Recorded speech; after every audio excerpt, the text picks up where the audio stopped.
Ce programme vous est présenté par le ministère Arc en Christ. Arc en Christ, alliance pour la restauration du bonheur conjugal en Christ. Shalom et que Dieu vous bénisse. Ok, on a vu l'ordonnance de vie. Donc, tu as l'ordonnance de vie dans ta main. Tu peux donner vie à toute chose, à toute personne sur la terre en tant qu'homme. Amen. On amène n'a pas de foi. Amen. Donc, si toi-même tu es mort, comment tu vas donner la vie à quelqu'un? Reçois la vie au nom de Jésus. Amen. Jésus a besoin de toi. Jésus a besoin de toi, comme Pharaon avait besoin de Joseph. Amen. L'ordonnance du jugement, c'est le verset 17. Il dit, mais tu ne mangeras pas de l'arbre de la connaissance du bien et du mal, car le jour où tu en mangeras, tu mourras. En donnant cet ordre à Adam, Dieu lui donne le pouvoir de juger et de condamner tout ce qui s'oppose à la volonté parfaite de Dieu sur terre. Ah! Donc toi, tu ne veux pas te plaindre, dire ma femme n'est pas soumise. Ça, c'est un non-sens. Gloire à Dieu. Parce que tout ce qui ne se... Parce que c'est Dieu qui a dit, femme, soyez soumise. Donc elle ne se soumet pas là. Tu as le pouvoir de juger cette affaire. Amen. Elles ont dit Amen. Amen. Mais sache qu'une fois que tu as jugé ta femme, le jugement de Dieu aussi est sur toi. Amen. Parce qu'il est écrit, ne jugez pas et vous ne serez pas jugés. C'est ça l'autorité de Dieu. Ça fait que c'est lui seul qui règne. Amen. Gloire à Dieu. Amen.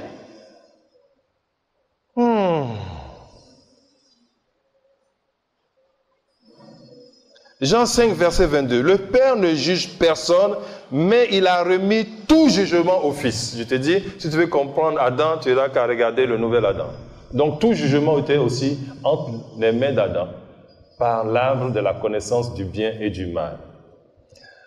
Mais, si Dieu a remis le jugement entre les mains d'Adam, pourquoi le commandement lui est adressé personnellement et non exclusivement aux autres individus qui lui seraient soumis?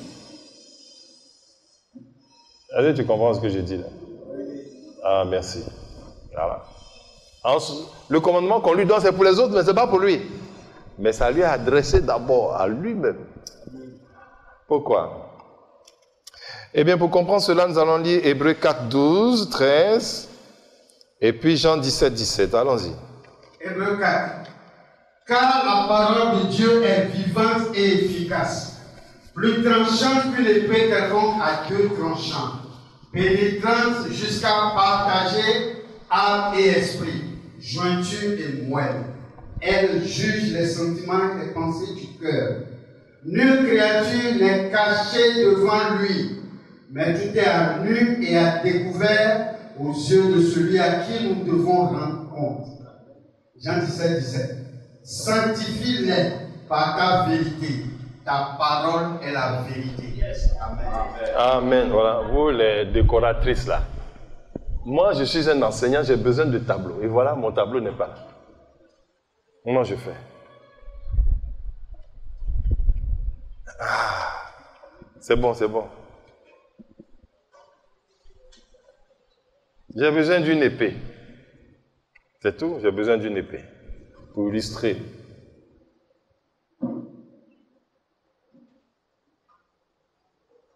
Où tu vas chercher une épée? Alors, ok. Tous connaissent une épée, n'est-ce pas? Allons-y, il y a combien de parties? 2? Hein? Il y a combien de parties? 3 parties. Lesquelles? La manche. Et puis, les 2 lames. Et puis quoi? La pointe. Voilà. Exactement ça. Ok.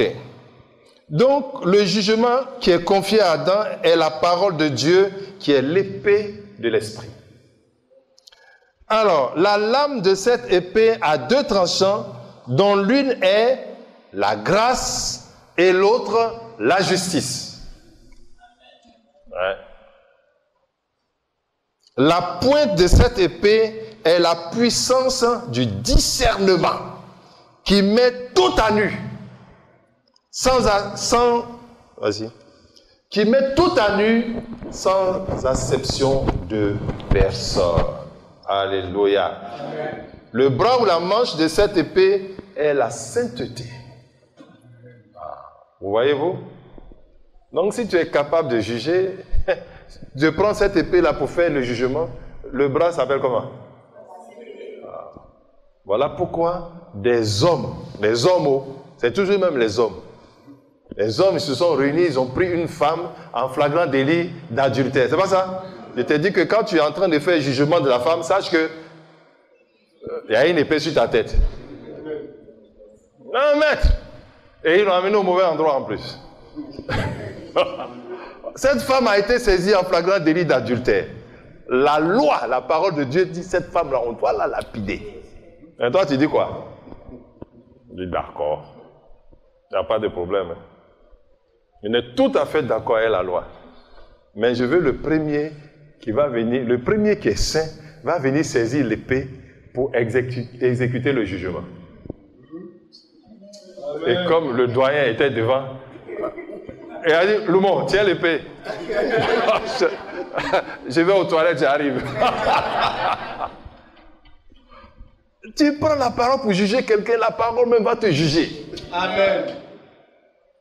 Voilà pourquoi tout exercice de jugement, c'est la miséricorde. Amen. Et la compassion. Amen. C'est dans ça que tu peux te présenter avec Dieu, devant Dieu. Gloire à Dieu. Amen. Donc cette parole d'interdiction donnée à Adam est pour le sanctifier aux yeux de Dieu. Chaque fois que Adam obéit au commandement, il se sanctifie aux yeux de Dieu. Il est vu comme un saint de Dieu. En se soumettant à Dieu par l'obéissance à sa parole, Adam a le pouvoir d'exercer le jugement de Dieu sur toutes les transgressions des ordres divins sur la terre. Alléluia. Et l'arbre de la connaissance du bien et du mal qui était dans le jardin, c'était pas mis pour Adam et Ève, c'était mis pour le diable. Amen. On verra ça au prochain séminaire. Je vais vous montrer ça correctement. Gloire à Dieu. Allons-y dans Jean 7, 7 et Jean 15, 23 à 24. Jean 7, 7. Le monde ne peut vous haïr. Moi, il me hait, parce que je rends de lui le témoignage que ces œuvres sont mauvaises. Jean 15, verset 23. Celui qui me hait aussi mon Père. Si je n'avais pas fait parmi eux des œuvres que nul autre n'a faites, ils n'auraient pas de péché. Mais maintenant, ils les ont vus. Et ils ont haï et moi et mon Père. Amen. Bien-aimé, en tant qu'homme, tu n'as pas besoin de faire beaucoup d'efforts pour juger. Ta vie même, où tu te démarques du mal, ta vie de sanctification que tu mènes, juge le monde autour de toi. Amen. Yes. Regarde, Dieu dit à Satan, tu vois, il dit à Satan, hé, viens ici, Satan. Tu as vu, l'époque va venir, au lieu de le chasser, on va lui dire de venir. Viens voir. As-tu vu mon serviteur Job? Sur toi, on doit chasser le démon. On doit chasser le diable. Mais sur Job, Dieu attire le regard de Satan sur Job. Amen. Parce qu'il sait que Job est un commandeur. Amen. Il a frappé fort. Il a dit, l'Éternel a donné, l'Éternel a repris, que le nom de l'Éternel soit glorifié. Maintenant, ils ont fait ça pour des choses de mortuaires. Alors que ça, c'est des choses de gloire, ça. Amen. Gloire à Dieu. Dieu dit, tu as vu, non, tu as vu. Je te dis, celui-là, là, tu ne peux pas.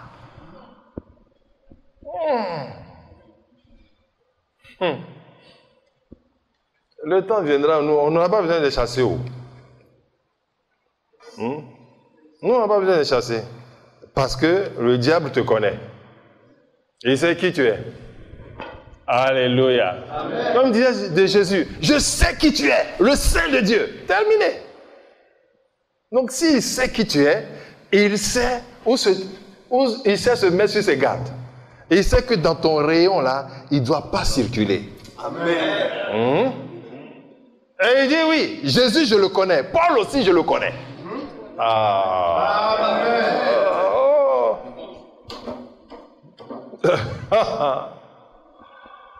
Le temps où tu as dit non, hé toi, démon, comment tu t'appelles? Tu dis, vous êtes combien? On n'a pas ce temps-là. Hein? Amen. Quand tu seras dans ton plein pouvoir, tu n'as pas le temps du diable. Gloire à Dieu. Amen. La vie que tu mènes suffit pour provoquer la délivrance tout autour de toi. Amen. C'était donné avec certains hommes qui ont compris plus tôt que nous, on vivait ça.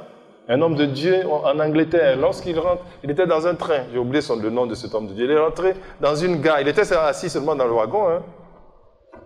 Et tous ceux qui étaient dehors, là, étaient en train, chacun, se mettait à genoux pour pleurer, pour confesser ses péchés et tout ça. Il était arrivé simplement dans la gare. Ok. Qui c'est qui sera participant de cette grande gloire? Donc commence à te sanctifier. Amen. Ah oui, commence à te sanctifier. C'est la sanctification. Commence à te sanctifier. Dis-toi que tu es un saint de Dieu. Tu es un saint de Dieu.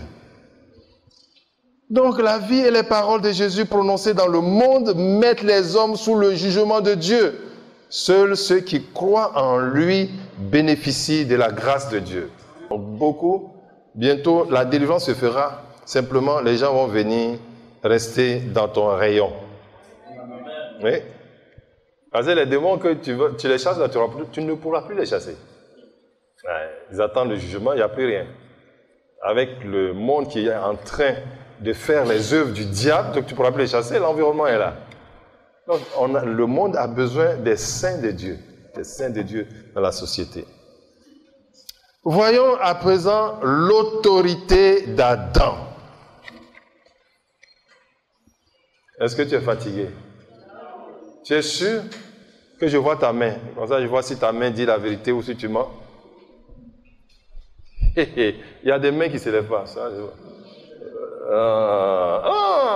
Merci. Bon, celui qui est fatigué peut partir, mais nous ne sommes pas fatigués. Amen.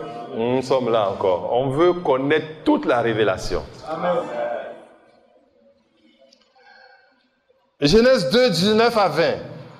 Alors je parle de la voix de Dieu et la voix d'Adam. Viens écrire ça. La voix de Dieu et la voix d'Adam.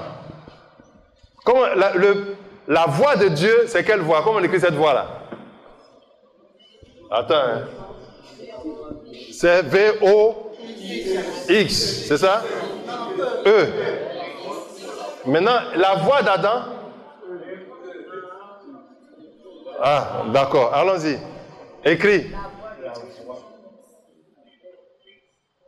Et la voix d'Adam.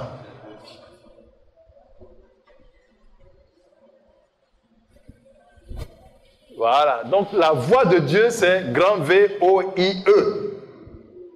Et la voix d'Adam, c'est V-O-X. Si tu as bien compris, ça veut dire que la voix de Dieu sur terre, c'est la voix d'Adam. Amen. Attends, qu'est-ce que j'ai dit? La voix de Dieu sur terre, c'est la voix d'Adam. Bon, si je n'ai pas bien parlé. La voix de Dieu sur terre, c'est la voix de l'homme. Amen. Même ça encore. Il est étonné. Il s'est dit, mais est-ce que c'est moi? Et il se demande s'il est un homme, c'est la première chose. C'est vrai, les hommes ont perdu leur genre, leur masculinité. Et ça ne fait pas progresser l'œuvre de Dieu. Amen. On doit revenir. On veut voir des hommes, on veut voir des garçons. Amen. Wow. Gloire à Dieu. Amen. Genèse 2, 19, 20. Verset 19. L'Éternel Dieu forma de la terre tous les animaux des champs et tous les oiseaux du ciel. Et il les fit venir vers l'homme pour voir comment il les appellerait, et afin que tout être vivant portât le nom que lui donnerait l'homme. Et l'homme donna des noms à tout le bétail, aux oiseaux du ciel et à tous les animaux des champs. Mais pour l'homme, il ne trouva point d'être semblable à lui. Très bien. Adam a été non seulement la première créature à entendre la voix de Dieu, cette fois-ci, il n'y a pas de doute sur cette voix-là. À entendre la voix de Dieu, c'est quelle voix? Oui, entendre la voix de Dieu sur la terre, mais aussi le premier être vivant à parler au nom de Dieu.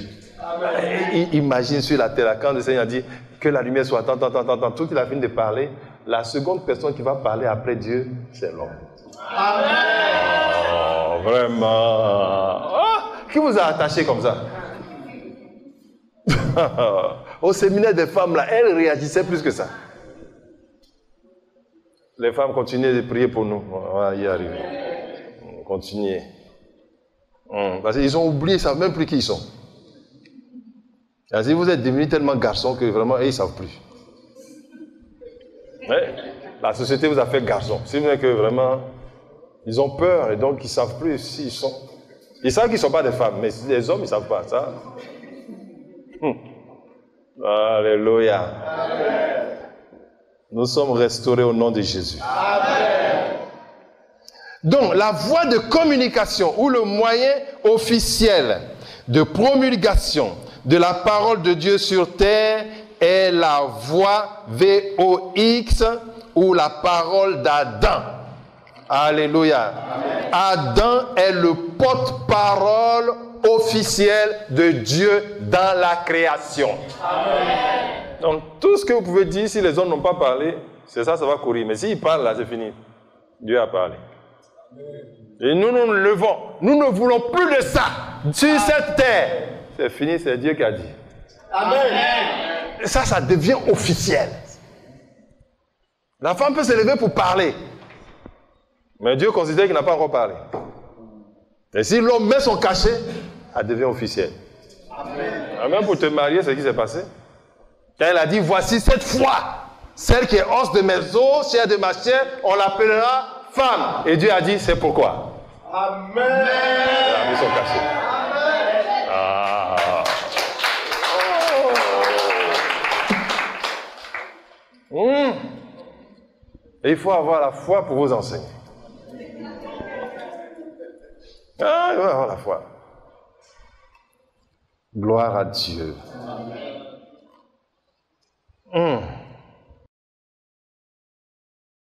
Alors, on va illustrer avec le nouvel Adam. Chaque fois que si tu veux connaître le premier Adam, tu dois voir le nouvel Adam. Lisons Matthieu 3, 13 à 17 et Matthieu 17, 1 à 5.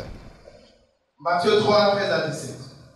Alors Jésus vint de la Galilée au Jourdain vers Jean pour être baptisé par lui.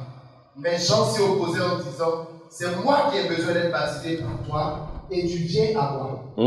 Jésus lui répondit, laisse faire maintenant, car il est convenable que nous accomplissions ainsi tout ce qui est juste. Et Jean ne lui résista plus. Dès que Jésus eut été baptisé, il sortit de l'eau et voici les cieux s'ouvrirent et il vit l'Esprit de Dieu descendre comme une colombe et venir sur lui. Et voici une voix fit entendre des cieux ces paroles. Celui-ci est mon fils bien-aimé en qui j'ai mis toute mon affection. Amen. Oh.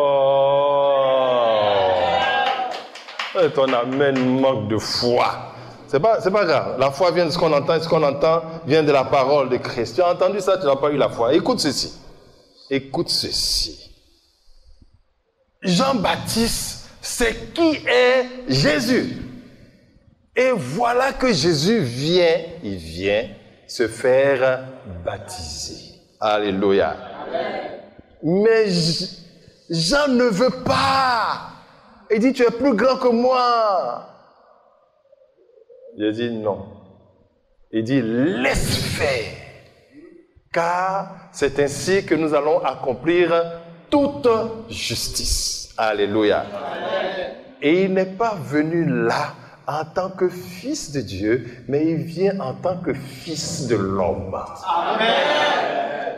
C'est l'autre voie, c'est la voie de la réparation. De ta voix, homme qui est perdu, c'est ça le baptême de Jésus. Amen.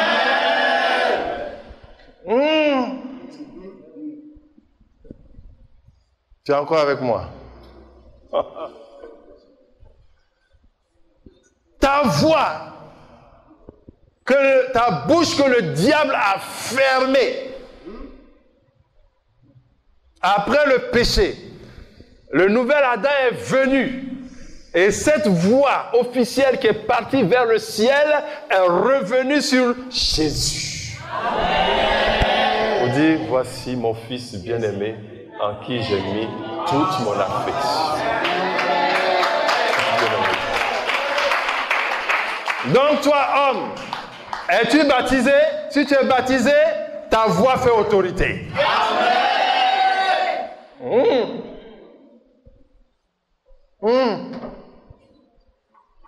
Continuons. Matthieu 17, 1 à 7.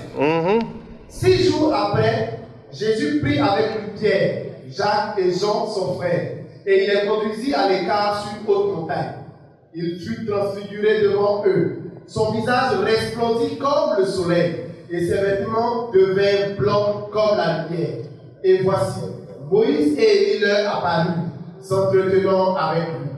Pierre, prenant la parole, dit à Jésus, Seigneur, il est bon que nous soyons ici.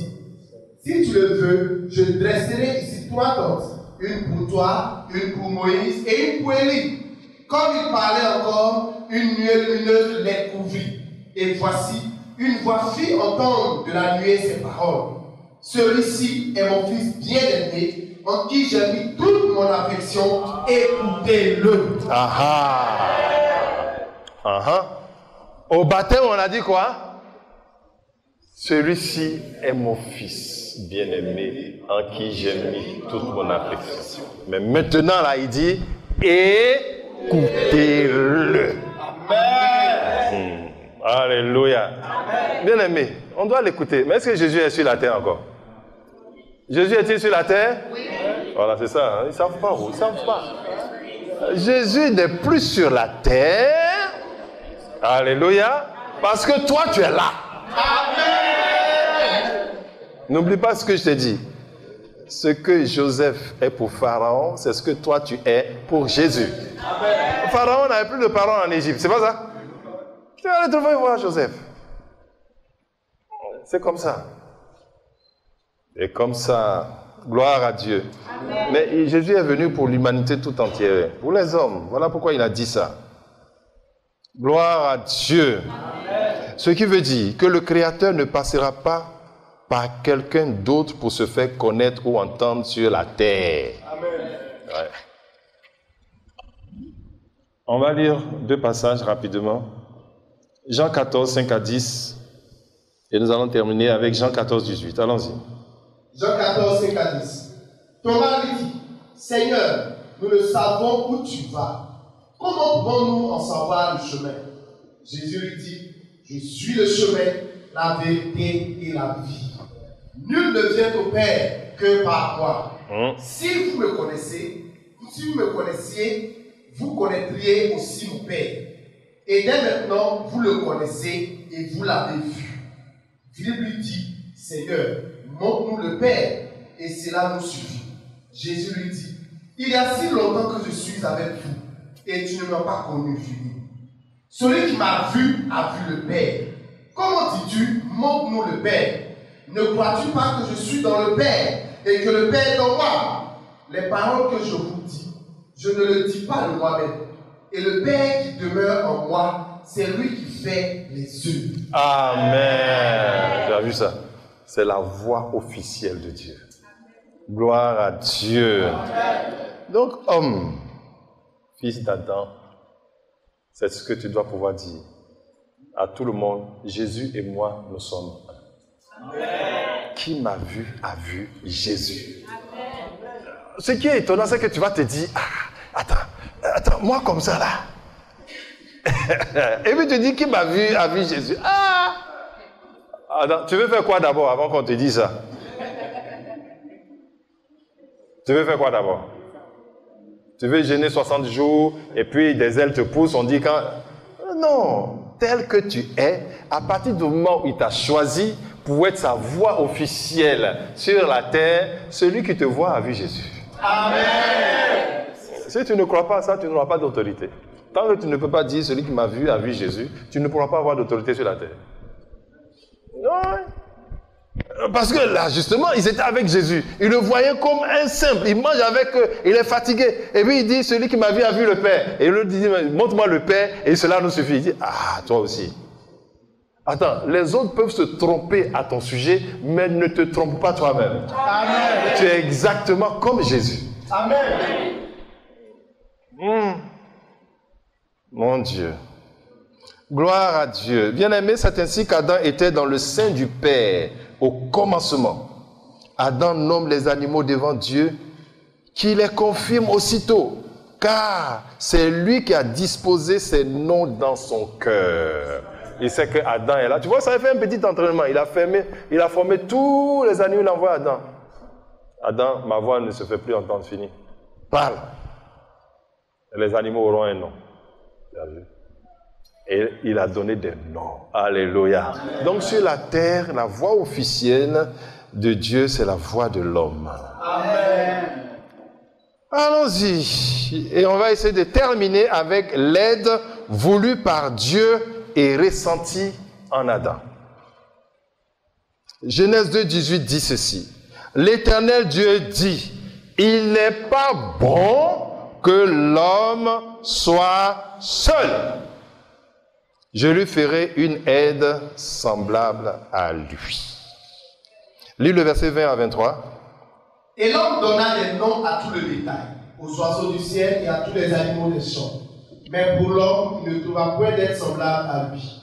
Alors l'Éternel Dieu fit tomber un profond sommeil sur l'homme qui s'endormit. Il prit de ses côtes et referma la chair à sa place. L'Éternel Dieu forma une femme de la côte qu'il avait prise de l'homme et il la mena vers l'homme. Et l'homme dit, voici cette fois celle qui est os de mes os et chair de ma chair. On l'appellera femme parce qu'elle a été prise de l'homme. Amen. Amen.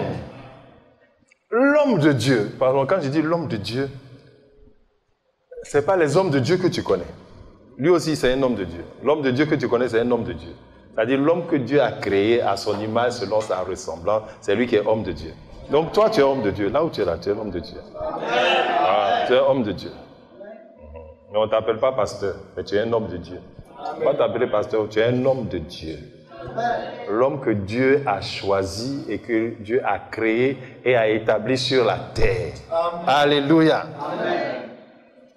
Donc, Dieu dit, il n'est pas bon que l'homme soit seul, je lui ferai une aide semblable à lui-même. Ça, c'est ce que Dieu dit.